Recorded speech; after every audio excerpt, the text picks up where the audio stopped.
I'm Cynthia Rowland, and this is episode 149 of EO Radio Show.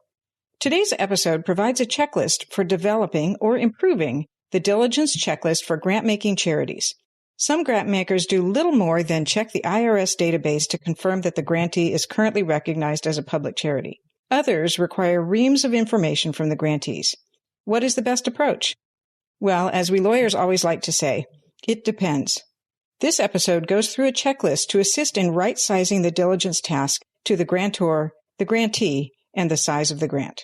Welcome to the EO Radio Show, your nonprofit legal resource.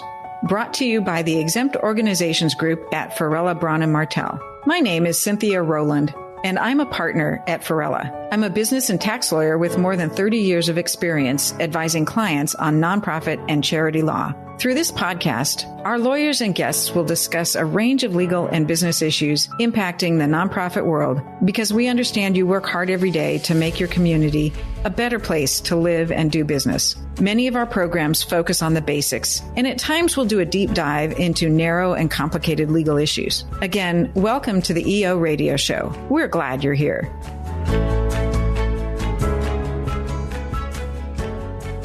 In today's episode, I'm answering a typical client question. Clients often come to me and say, I need a summary or I need to know what sort of due diligence items I need to do as a grant maker when I'm considering a charitable organization for a substantial grant. So the answer, as I told many clients, is it really depends. What I'm trying to do in this episode is to give you a practical staff-level checklist of the core due diligence items that the grantor should cover when evaluating a charitable organization for a grant. This episode is structured for a U.S.-based grantor, whether the grantor is a public charity or a private foundation, and I'm flagging enhancements for foreign or higher-risk grants. The first thing to consider is how to right-size your review of the grantee. The best beginning place for grant makers in determining what their diligence checklist should include is to take a risk-based approach. Calibrate the depth of inquiry to the grant size, the novelty of the grant, the geography, that is, what geography the grantee will be serving, and the maturity of the organization that is the grantee. For substantial, multi-year, or novel grants, expanded testing, requiring audits, and increasing monitoring are usually the hallmarks of the diligence and the grant-making approach. So this framework that I'm going to go through can be turned into an internal checklist and tailored to your foundation's policies, risk appetite, and the grant specifics. That is the grant domestic or international? Is it intended to be unrestricted general support, or is it a project-specific grant? Is this a new grantee, or have you made a grant to this grantee before? So those are all key factors in deciding which of the diligence items I'm going to go through now apply in your situation. So what are we looking for in this diligence? Well, there are some common red flags that grantors should look for, particularly with new grantees or with grantees in areas that are outside of the usual grant-making arena for the grantor. First, obviously, I think it's obvious anyway, the grant maker's looking to see if the grantee exhibits any signs of financial distress. That doesn't mean you won't make a grant to a grantee that's in distress, but you should understand the degree of difficulty if there is one. So we're looking for persistent operating deficits, weak liquidity, or significant audit findings without remediation. A second red flag that I like to look for is governance gaps. Is there concentrated control or dependence on one or two board members? Are there related party transactions without conflict of interest safeguards? Or is there frequent leadership turnover? All of those sorts of things would be red flags meriting additional review. Are there control weaknesses? Is there any suggestion that the organization is commingling funds? Is it able to produce timely financials? Does it have adequate grant tracking? Another key red flag that we're looking for are regulatory or ethics issues. Is there any sanctions exposure with this grantee? That's particularly important with foreign grants. Is there adverse litigation facing the grantee? Is there any evidence of misuse of prior grant funds or undisclosed investigations? And then finally, program risk. If the grant is for a specific program, is it appropriate scale to the capacity of the organization? Are there vague metrics? Is the program reliant on uncommitted co-funding? So, now on to the checklist. We've covered right-sizing the review. We know what red flags we're looking for. Let's consider the following diligence items for your checklist. All or almost all grant makers will want to check on organizational status and eligibility. So that's category 1 of our diligence checklist. First, confirm the IRS determination letter shows that the organization is properly classified for the type of grant you want to give. That is it a public charity or a supporting organization? Is it classified as a private foundation or a private operating foundation? All of these things will be important to know when determining the terms of the grant agreement. Second, under the organizational status and eligibility category is good standing in the business jurisdictions where the organization is operating. Verify that the grantee's state corporate status is in good standing and that their charitable solicitation registrations, if applicable, are current. Listeners may want to check out our state filing requirements playlist on the Farella YouTube channel. We have a list of all 50 states and the District of Columbia and their state filing requirements if you want to check on that for the particular grantee that you're looking at. Third item in this organizational status portion of the diligence is mission alignment. It's really important to ensure that the proposed use of the funds fits both within the grantee's charitable purpose and the foundation, the Grantmaking Foundation's charitable purposes. Fourth item here is to investigate disqualified persons or conflicts of interest. It's really important to screen the grantee by looking at their website and other readily available information to see if the foundation has disqualified persons involved in the governance or operation, and check on conflict of interest disclosures if there are any indications that there are potential conflicts of interest. Now, the next category of items for our diligence checklist are things that material to reputational and media exposure review. This may not be relevant to your organization or this particular grantee, but if it is, consider the following 3 diligence topics. You may want to do some open source review of readily available information on the internet. Do basic searches for litigation, controversies, leadership misconduct, or other major program failures identifying your potential grantee. Second, seek peer references. If it's a new grantee, a small grantee, a grantee operating in an area that you're not particularly familiar with, it's fair game to look for feedback from co-funders or other ecosystem partners who may know of the organization. Funder collaborative assessments are also sometimes helpful. Third area in this category is to look at public communications. That is the organization's own website, its annual reports, its social media, looking for consistency, transparency, and verification of things that they're claiming to be doing. Now, all of these items under reputational and media review none of them are showstoppers, but I think they are categories that are worth thinking about in certain circumstances. Next area for our diligence checklist is governance and leadership. Now, this is not, again, always relevant in every situation, but if you have a large grant for a grantee and it's highly dependent on governance and leadership, you may well want to dig a little deeper into the following 4 categories. First, board composition and independence. Review the list of board members, consider their independence from the organization, and whether there are directors who are independent and don't have a financial interest in the organization. Consider the relevant expertise of the board members and whether there are any vacancies. Next, second item is to look at the key management personnel. You may want to look at the tenure of the executive leadership, what the turnover in key officer positions has been, whether the compensation practices show reasonable compensation and reasonable packages, and the red flag could be either direction, whether they're underpaying or overpaying key management. Third item under this category is looking at core organizational policies.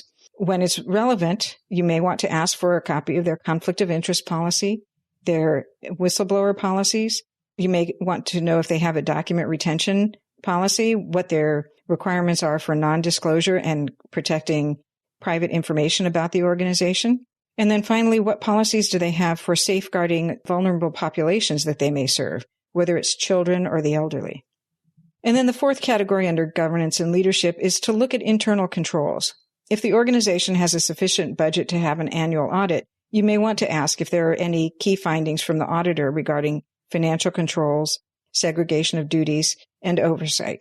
In particular, does the organization have an active finance and audit committee that is comprised of individuals who have accounting and finance expertise? So those are the sorts of things that I would include in my diligence checklist for governance and leadership risk. Next area to consider is financial condition and sustainability. Again, the degree to which you'll dive into these areas depends on the size of the grant, the size of the grantee, the reputational risk, and the overall legal risk. As I mentioned above, if the organization has audited financials, get the last 2 to 3 years of audited financial statements. Second, ask for a copy of the Form 990, the 990EZ or 990PF, depending on what they file. It's amazing how much detail is available in these Form 990s. You can review those for the amount spent on programs, fundraising ratios, governance disclosures, their public support test, any subgrants they have made, and any loans or related party transactions. All of that is in the Form 990. And there's even more in a 990PF if by chance you're making a grant to a private foundation. Also under financial condition and sustainability is the very important question of the budget and forecasts for the number of years that your grant is intended to be used. You'll want to see the current year budget, cash flow projections, and potentially multi-year projections for the project that you're funding and for the organization itself. Reviewing the budget and forecasts can help you to assess the financial runway and possibly reliance on other major donors. The next category to look at when considering the finances is understanding the reserves and liquidity position of the grantee. Do they have sufficient cash on hand to cover the program spend? Do they have substantial restricted assets that affect their ability to fund any of their programs? Do they have any outstanding debt? And if so, are there material debt covenants and compliance matters that you would want to know about?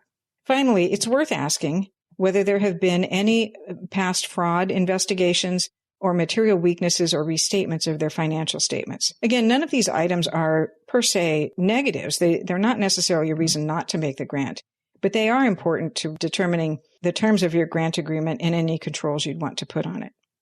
The next area of diligence follows on those thoughts. That is a deep dive into risk assessment and controls.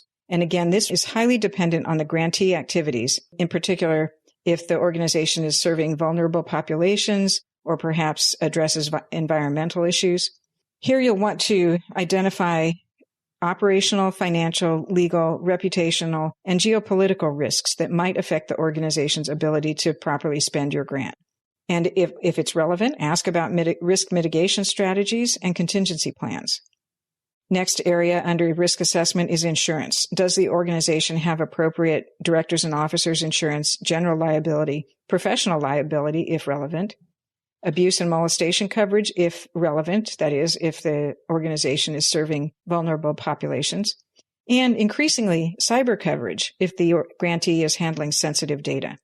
The next area under risk assessment and controls is to consider sub-grantee recipient management. So if your grantee will be making sub-grants out of your grant, you may well want to look into your grantee's diligence in reviewing their sub-grantees. Sub-recipient management is also really important if your grantee is a fiscal sponsor. The topic of fiscal sponsorship is beyond the scope of this particular podcast, but it is really important to keep in mind that if you're making a grant to a sponsored project, you're really making the grant to the fiscal sponsor, and all of the foregoing diligence items apply at both levels. The fiscal sponsor, you need to know that it's financially sound and doesn't have any of the other exposure items, as well as knowing how this is going to operate in the particular project. So it's really important to carefully consider the degree of your diligence if the grantee is a sponsored project. Similarly, my next category on the checklist is program capacity and impact. Now here we're looking issues and diligence when you want to fund a particular program. So this may not apply to a general support grant if you're satisfied that the organization is capable of doing all of its programs and your grant is to cover those costs that are not covered by their restricted grants, for example. So when addressing program capacity, you'll want to look at the track record. Is this a new program or is it one that's been in operation for years? In either case, you'll want to know that there's evidence that the grantee can deliver the proposed outcomes at the contemplated scale. It may be very enlightening to look at similar prior grants or projects. The next area here is to understand the grantee's theory of change and the metrics by which they measure it. Does the program have clear objectives, clear indicators of success, clear and appropriate data collection methods, and an evaluation plan? Does the organization's theory of change align with your foundation's agenda? A similar topic for diligence is the work plan and timeline. Are there milestones? Does the staffing plan make sense? What's the role of subgrants or partner organizations? What's the geographic footprint, and does it make sense? Next area in program capacity and impact is equity and beneficiary safeguards.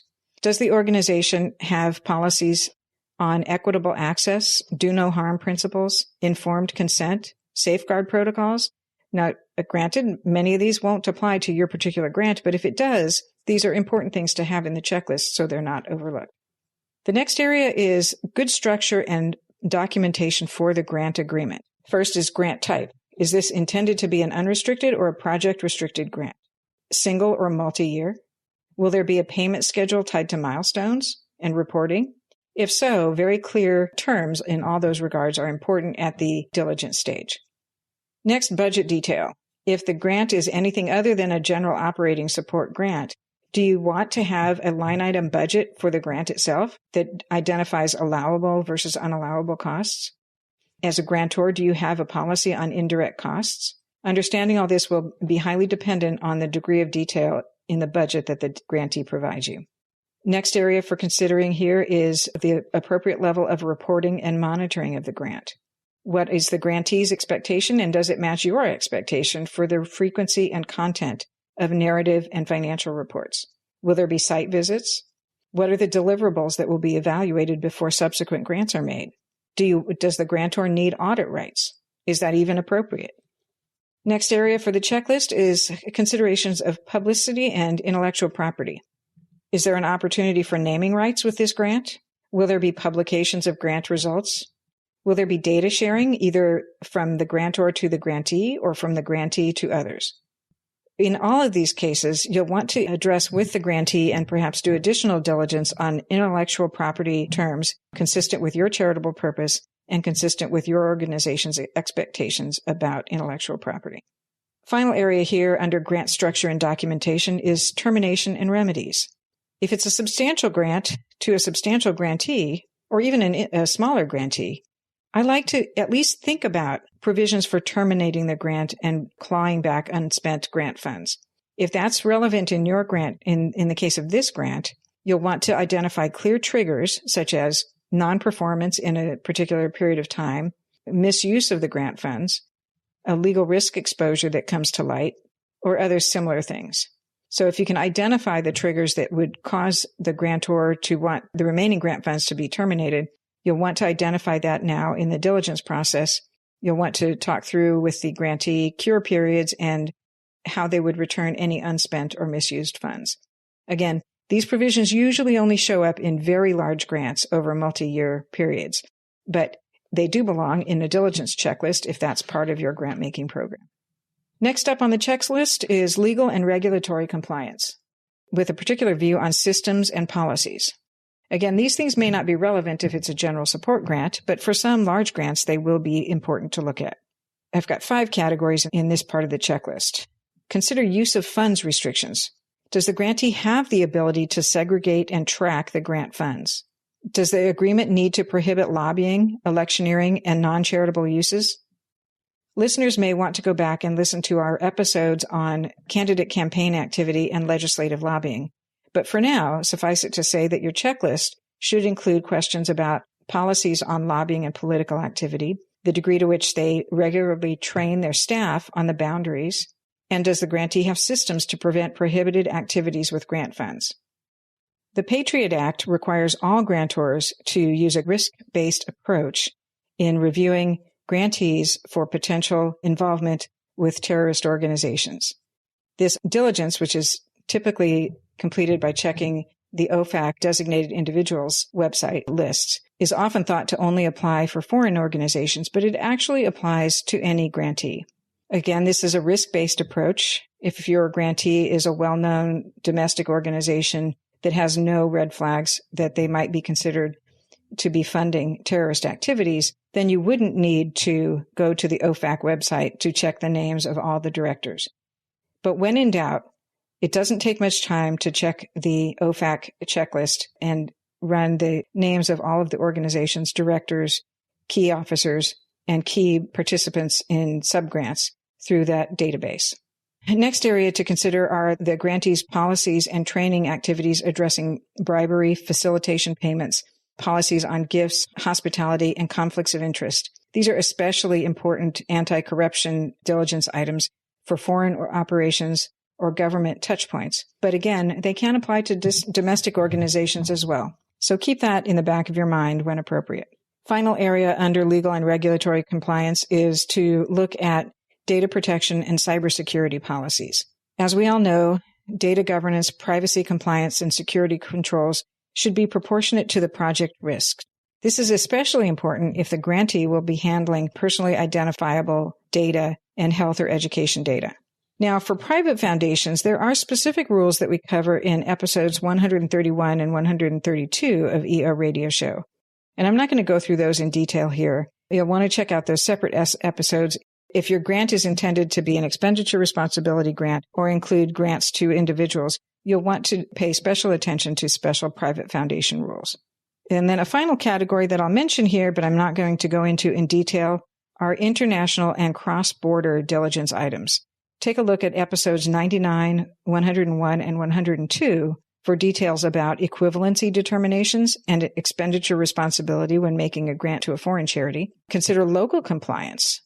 The grantee may not need to operate under U.S. laws. You will want to be sure that the grantee has the appropriate operations permits in its areas of operation in any host countries where it will be operating. You'll want to look at financial controls, banking, and expenditure controls as well. Well, wrapping up, we've covered a lot of detail here.